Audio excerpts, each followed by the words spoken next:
दर 10 वर्षांनी 1 वर्षात पावसाचा प्रमाण खूप अत्यल्प असतो। मागच्या दशकामध्ये 2017मध्ये अशी परिस्थिती होती, परंतु यावर्षी जरी एल निनोचा प्रभाव असला परंतु आपल्या जिल्ह्याच्या धरणामध्ये खूप मोठ्या प्रमाणामध्ये पाणीसाठा उपलब्ध आहे आणि साधारणतः जो सरासरी पाऊस आहे त्यापेक्षा थोडा पाऊस कमी जरी पडला तरी आपण पूर्णपणे परिस्थितीचा सामना करण्यासाठी प्रिपेअर्ड आहोत। एक शक्यता आहे की पावसाने खूप जास्त गॅप दिली तर लोकांना दुबार पेरणीची परिस्थिती निर्माण होऊ शकते।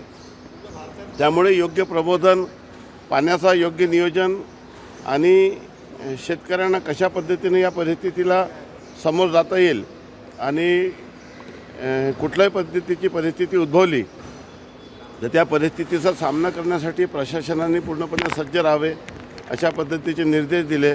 कृषी विभागाच्या प्रत्येक अधिकाऱ्यांनी वेगवेगळ्या शेतामध्ये जाऊन त्यांचे फोटो अपलोड करून जिओ टॅगिंग करावी, जेणेकरून सरकारचे सर्व अधिकारी फील्डवर आहेत अशा पद्धतीच्या सूचना त्यांना देण्यात आल्या। क्रॉप डायव्हर्सिफिकेशनच्या संदर्भामध्ये सूचना देण्यात आल्या।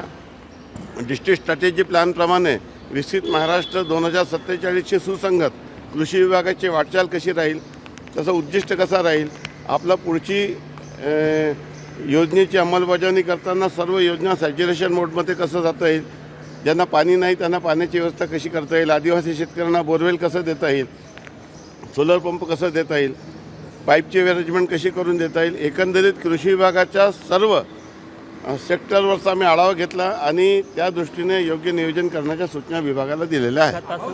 खता संदर्भात काही नियोजन केलं? रासायनिक खताच्या संदर्भात देखील उचल थोडीशी जास्त झालेली आहे, त्यामुळे ॲग्रिकल्चर टॅक्सशी सुसंगत आणि मागच्या वर्षी ज्यांनी जेवढी उचल केली आहे त्यापेक्षा जास्त उचल केलेली आहे, त्यामुळे कोणालाही विक्री करताना जास्तीची उचल करून देण्यात येऊन अशा पद्धतीच्या सूचना दिलेल्या आहे आणि जास्तीत जास्त ऑर्गॅनिक फार्मिंगला कशा पद्धतीने अजून चालना देता येईल, जे हिरवळीचं खत आहे ढेंच्या तो कसा उपलब्ध करून देता येईल आणि कुठल्याही परिस्थितीमध्ये रासायनिक खताचा तुटवडा होऊ नये म्हणून थोडासा बफर स्टॉक यावर्षी करण्यात आलेला आहे।